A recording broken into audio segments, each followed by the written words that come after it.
before that particular songwriting workshop, when we sat down and wrote through the ages, I had in my quiet time a couple of days prior just spent some time I guess just kind of reflecting on the state that the world was in, and more specifically people that I knew that didn't know Christ, and so were living in a very much dependent upon themselves, depending upon their feelings. And so I was just kind of thinking about the state of the world, and then kind of the different responses I had seen to that.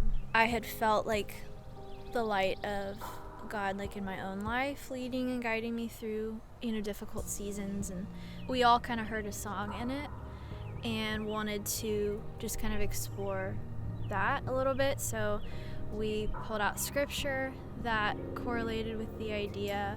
We kind of kept developing the words that I had written previously, but putting a melody to it, and it kind of just came together honestly on its own a little bit, which was really cool to see. The song kind of already had life before we even sat down and started writing it. It already was there in the words that I guess God had spoken to me previously.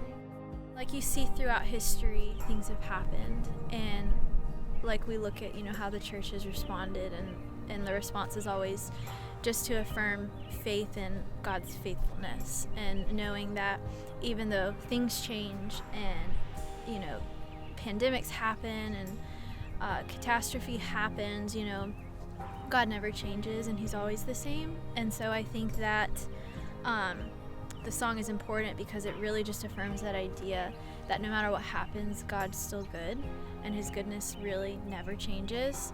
But in order sometimes to experience that, in order to really experience his goodness in the middle of the difficult season we're going through, we kind of have to tune out a little bit what's going on around us.